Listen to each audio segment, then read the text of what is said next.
So we're going to switch gears a little bit and move on to our sermon portion of our message. So we're going to have a short offering video, and please, use the opportunity to, meditate, or if you know the song, you can sing along, but to kind of focus ourselves on the message that Pastor Donia is going to be giving today. So, thank you.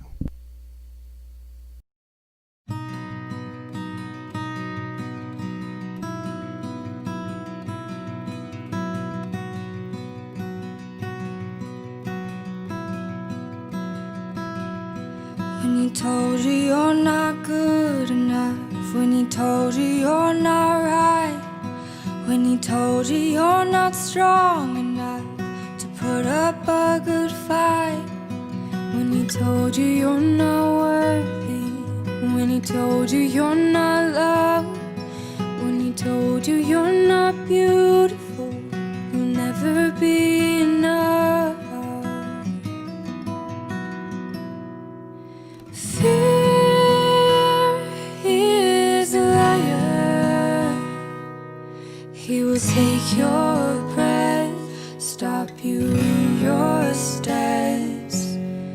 Fear, he is a liar.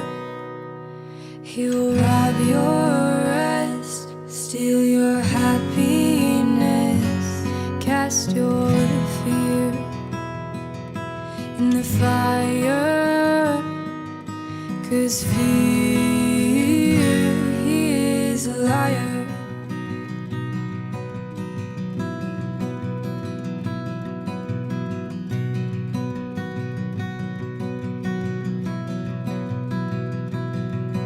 When he told you you were troubled, you'll forever be alone. When he told you you should run away, you'll never find a home. When he told you you were dirty and you should be ashamed, when he told you you could be the one that grace could never change. Fear, he is a liar. He will take your breath, stop you in your steps. Fear, he is a liar. He will rob your rest, steal your happiness, cast your fear in the fire, 'cause fear, he is a liar.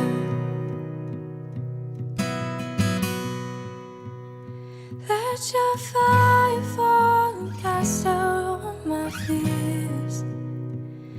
Let your fire fall, your love is all I fear.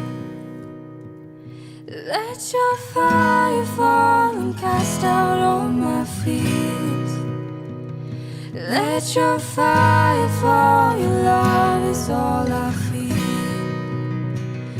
Let your fire fall and cast out all my fears.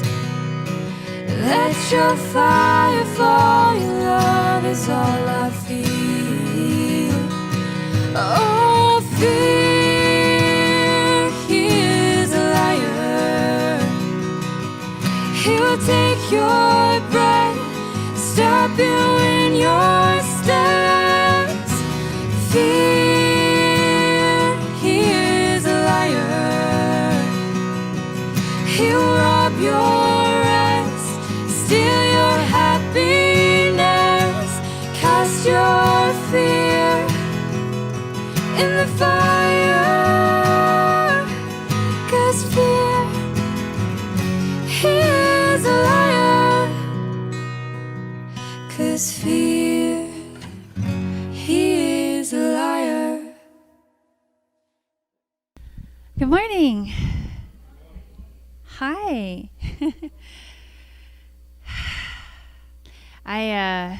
I really resonated with this song this week. I don't know about you and how you are doing right now. There's a lot going on. And I know for myself and a lot of parents right now This was the first week of school for our kids. And it's funny because there's been a lot going on this whole time since the beginning of this year, right? Coronavirus came, everything shut down, people worried about losing their jobs and worrying about getting sick and about the virus. And the whole world kind of went into a survival mode. And now it's 6 months later. And so it's a little different. You know, things are opening back up. You know, many of us, even if we've lost jobs, have been able to get our jobs back.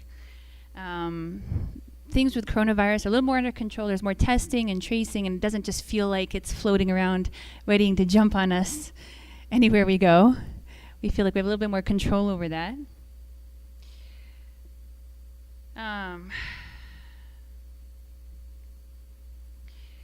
But I personally have found myself getting more uneasy, actually, because up until now, I realized it hasn't really affected my kids.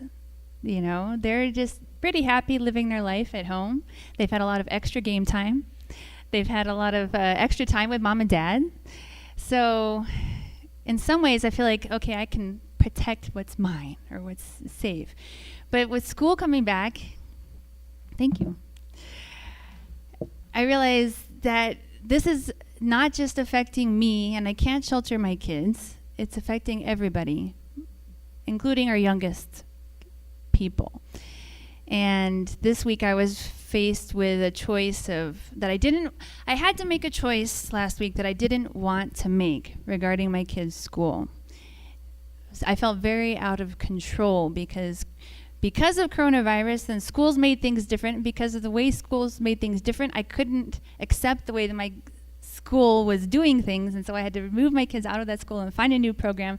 And it felt like all the little stresses that have accumulated since the beginning were like concentrated in this moment. And I got so upset and so frustrated that I didn't have control over what was happening in my life and in my kids' lives. I had a bit of a breakdown. And maybe for me, I've just been like resisting it. And maybe you've had this experience much earlier, or maybe right now you're also feeling like that the weight of the last 6 months is getting heavier and heavier. I don't know. Maybe you're quite at peace with all of it. And then on top of coronavirus, there's also other developments that it feels like it's added on, right? There's social unrest, there's political unrest, there's wildfires with smoke covering our cities, and environmental issues, all these things. Anyone who spends any time on social media is immediately confronted with all of this and the worst of it. I am a person who does spend a fair amount of time on social media. And a thought that occurred to me this week is that being on social media is a little bit like being like God. I don't know if that makes sense to you yet. But when we're on social media, we see all of it. Before social media, you know, our experience in life was largely based in what's in front of us, in our family. Or, you know, we watch the news, but that's maybe 30 minutes, maybe an hour once a day. But the majority of our life is involved with what's right in front of me. My family, my community, my town, my school, my work.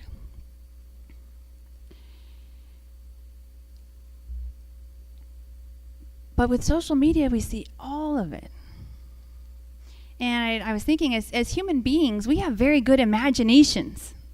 So we don't just read words and see pictures. We almost automatically put ourselves into those situations, and we start to feel it. We can picture each scenario we read about. We can put ourselves into the story without actually being there and experience it. And I feel like God is like that in many ways, because God is with each one of his children. He doesn't not see when someone is hurt. He doesn't not see, even if somebody is all alone and they're just experiencing their own internal pain. maybe nobody else in the world will see that. God sees that. God can't escape any of it. And sometimes I feel like that. I can't escape it. So on the one hand, I actually do appreciate that about social media because it helps me to get out of just what I see in front of me. But on the other hand, I also wonder, do we social media users have the same maturity and the same heart of God? I think that there's a really big difference there. My answer to that question is a big fat no. Most human beings, and I think myself a lot of the time, most of the time, we're still centered on ourselves. And we'll take any news, any images, any headlines, and we'll think about what it, and we'll make it about us. So in this process, I've discovered that with my immature heart and my immature perspective, a lot of this experience of all these different things is resulted in a certain amount of fear in my life. And I didn't recognize it because in my mind, fear is something like you scream when you're scared. Or if my kid is going to run into the street, I experience fear. Or if I were to go skydiving, which I probably never, ever will, I know that I would experience fear before I jumped out of the plane. If somebody was breaking into my home, like I label that as fear.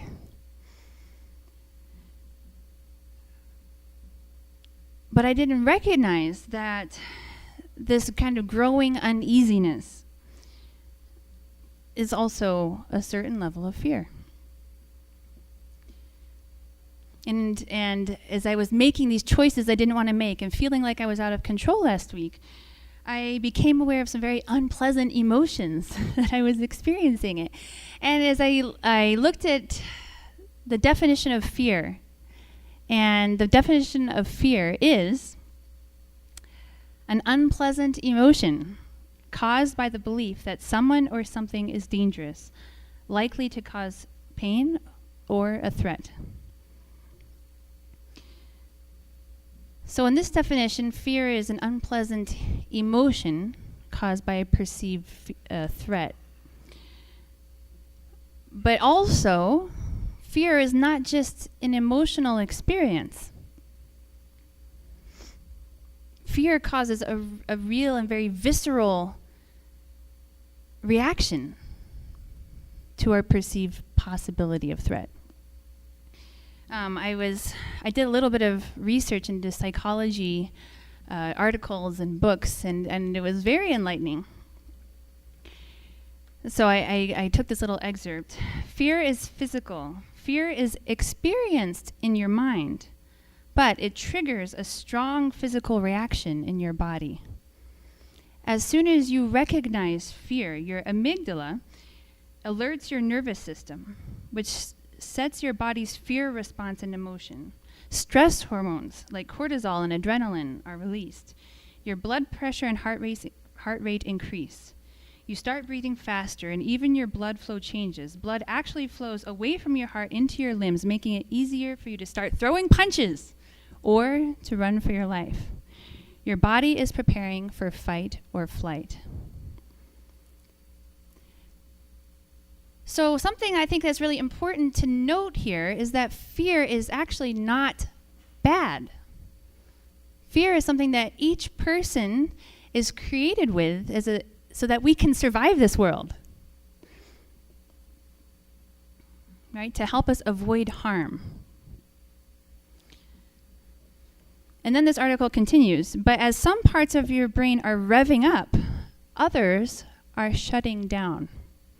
When the amygdala senses fear, the cerebral cortex, which is the area of your brain that harnesses reasoning and judgment, becomes impaired, making it difficult to make good decisions or think clearly.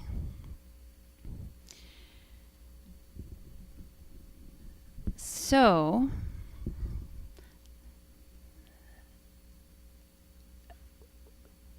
you might recognize some of these little experiences in your daily life. Maybe you've experiencing them, a lot of them, in the last few weeks or months. Some people, I've come to realize, some people are operating at this level almost their whole life.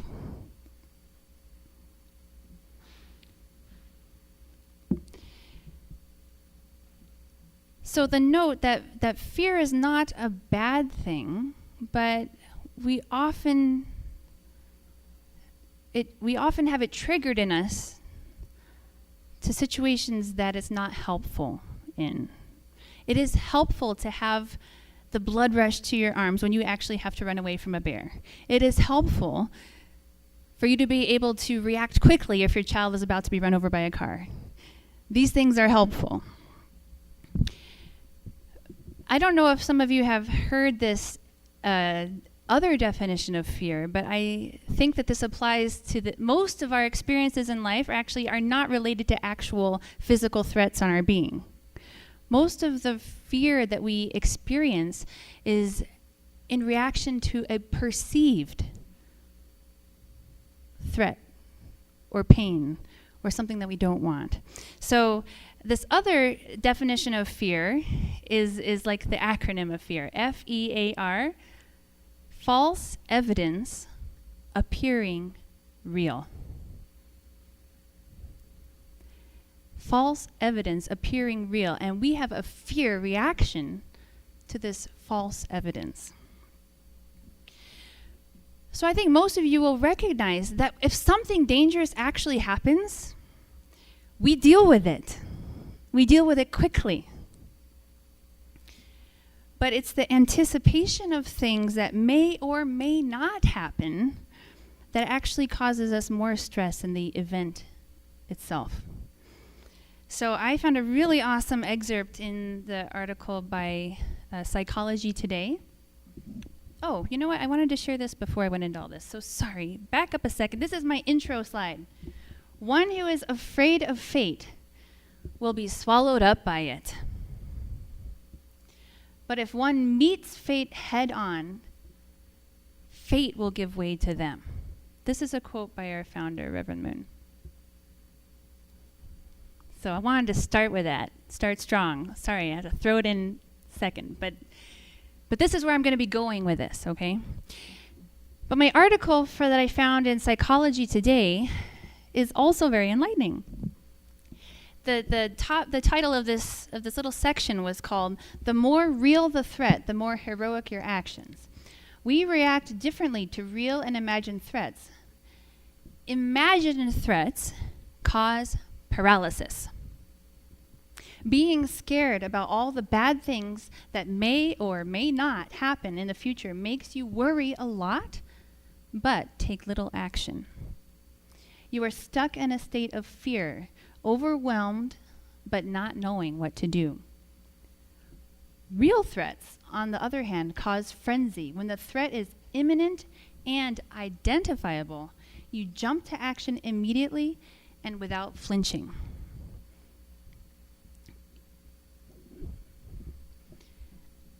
All my mind is thinking of all these articles I hear about. Remember that school shooting, and one of the high school students just tackled the shooter, and he himself was shot, but he saved all of his classmates. And whenever there's an actual disaster, heroes, we are actually all naturally heroes inside. It just comes out of us because we have, I believe, if we're not thinking and we're not worrying, actually, our inner core is connected to God. It lives for the sake of others. We care for others, and it just naturally comes out of us.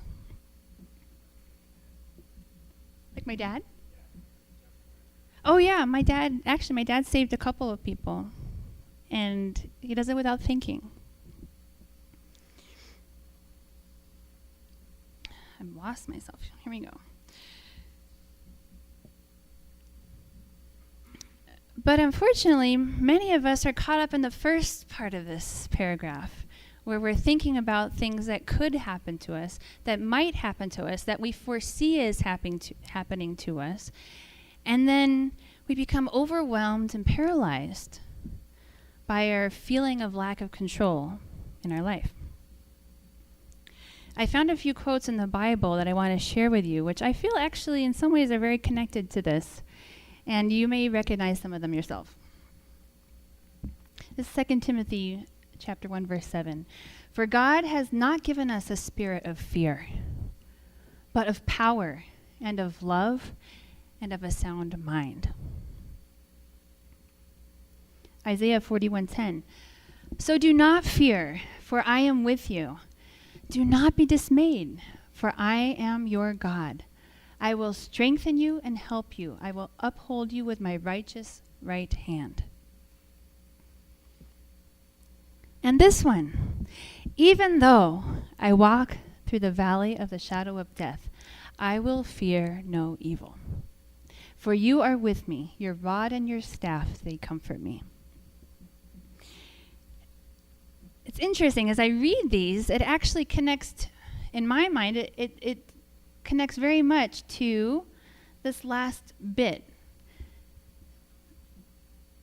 of being able to jump to action immediately and without flinching. There's not a fear. There's a power and a courage and a strength. I have to get back to my spot. Okay. So I see a lot of similarities between our reactions to a real threat and the kind of attitude and presence of mind that being with God can give us. So this is where there's a shift in my message. If you don't feel it, I'm going to tell you.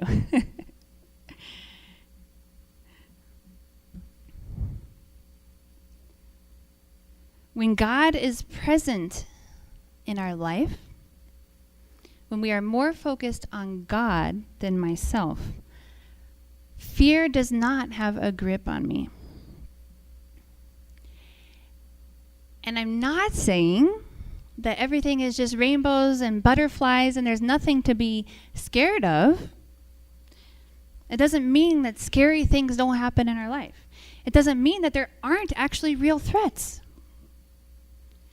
It doesn't mean that I never have to walk through the valley of the shadow of death. We will. We do have to walk through the valley of the shadow of death. We do have to face illness. We do have to face death. We do have to face fears around our living situation and our income and all these things. There are real issues in our life.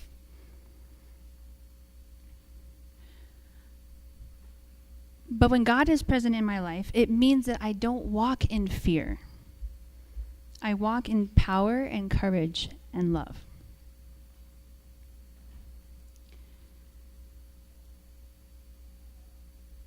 That sounds good, but how do I do that? Actually, I want to also clarify something here, because I know a lot of people really love this phrase, let go and let God. Or, I surrender to God. Jesus, take the wheel. But I also know a lot of these people who say these things, and then the next day they're panicking again. Yeah, they're panicking again. It's not a real thing in their life. They're just trying to grasp onto something to help them feel okay with the situation.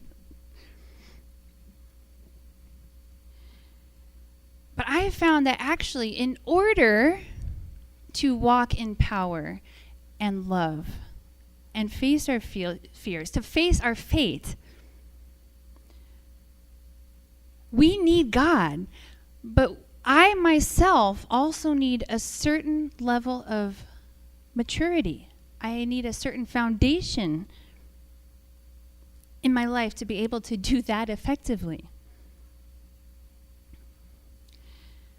Just trying to put trust into God and surrendering might help for a moment, but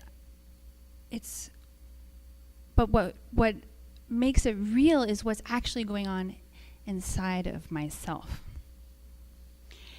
So this is another quote I'm going to share with you. And this one pokes a little bit deeper. It's not as like, wow, I love those Bible quotes about God being my rod and my staff and comforting me. This one's going to go a little bit deeper. This is a quote by our founder, Reverend Moon. Then, what is the most fearful war among all wars? What is actually the thing to be the most concerned about, the most worried about, the thing I need to look most closely at in my life? You must recognize that the war that continues centered on you and inside you is the most fearful in human history. It is no comparison to World War II. You are in this eternal war within yourself. You must know that you are standing at the front line of this theater in this eternal war. He actually goes on, and I didn't put it up, but I'm going to take a few parts from the continuation of his speech. He says, the greatest damage you can experience in your life is the damage caused from the war between your mind and your body. Greater than any calamities, tribulations, or even devastation in the world caused by any other wars. However, you always remember the physical harm you have experienced. And he talks about, is David here? Oh my gosh. He said, if you tripped and you broke your leg, for the rest of your life, if you passed by that spot, you would say, here is the place where I broke my leg. I'm sure every family camp, David's going to make a joke about how he's going to try not to break his leg.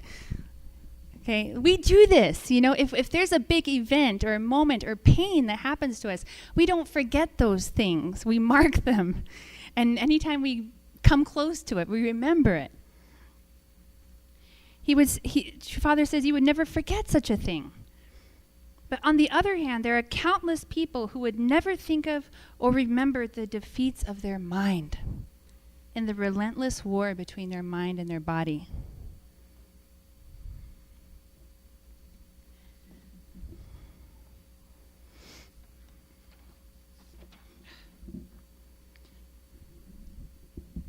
So here's the next shift in my message. First is identifying fear, right? What is fear based in reality and fear based in our perceptions? The next shift is that actually, in order to combat these fears, especially the fears of our perceptions, we need God.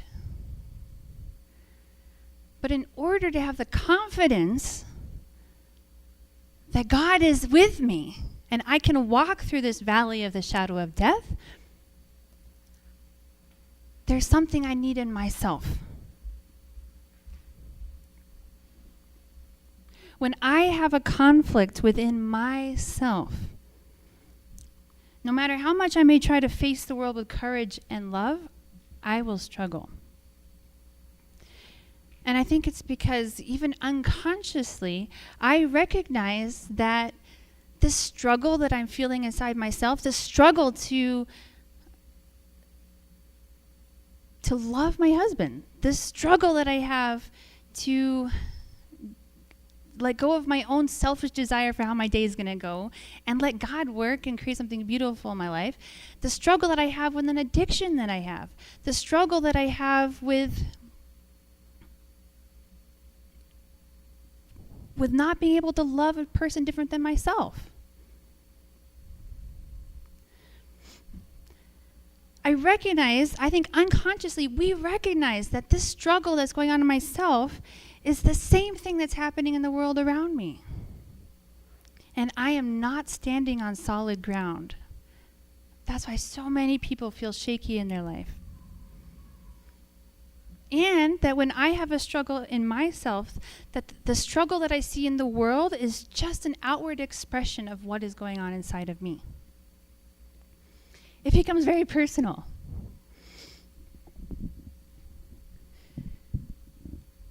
So my real message today, it comes down to this very simple thing, which actually a lot of my messages have been coming down to. The peace starts with me. I know that when I feel God's presence in my life, most often, it's because I am really striving to live in accordance with God's word. I'm really striving to see my husband, who sees the world differently from me, with God's viewpoint and not my viewpoint. And I love him for that. And I'm overcoming my own feeling about how he should be or what he should think or what he should say or should do. Same thing with my kids. Same thing with my community. When I am able to forgive someone who has hurt me, especially the ones closest to me who hurt me most, that's when I feel God's presence in my life the strongest. When I am in integrity and what I'm thinking about is centered on God, and what I'm doing is supporting the things that I'm thinking about centered on God, then I feel like a powerful person. Not like a power that I need to wield to make other people do what I think they should do, but I'm an empowered person. I become powerful in my life and in my thoughts and in my interactions with people. In these moments, I am not scared of the things that's going on around me. I'm not scared of the threats that I see on social media or in the news or from the smoke coming and floating over my city. I do not experience the negative emotions of stress and doubts and fear.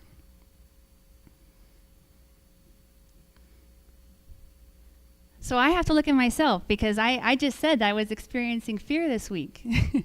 So that means that something in myself is not quite lined up.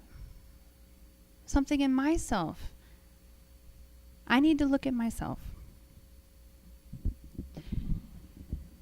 I have another little point that I wanted to share.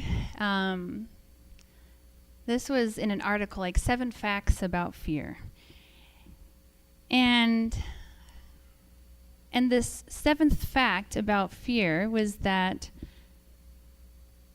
hate is not the opposite of love. Fear is the opposite of love. And I thought, that's interesting. Hate seems like the opposite of love to me.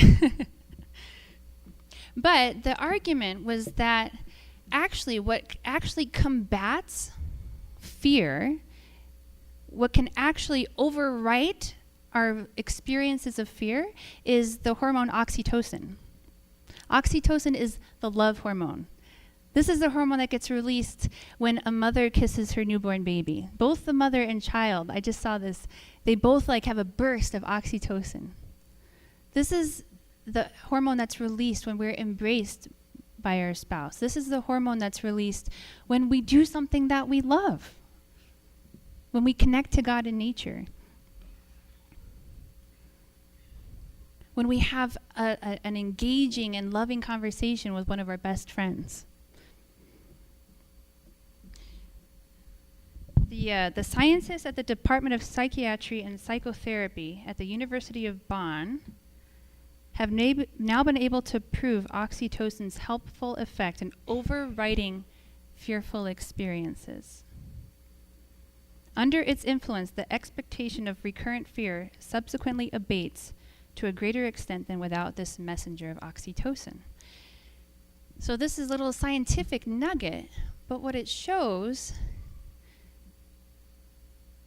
is that love is the power to overcome fear, even in the face of fear. And this reminded me of another Bible quote, which you might know. There is no fear in love, but perfect love casts out fear. For fear has to do with punishment, and whoever fears has not been perfected in love. So what I'm recognizing is that this fear, this nervousness, this stress or anxiety that I've been experiencing about school and about the future, they actually all stem from me. And not that they aren't real issues. But if I'm not dealing with them powerfully, then there is something in myself that is not connecting to love. that's not connecting to God's love as a reality in my life, and that's not an integrity.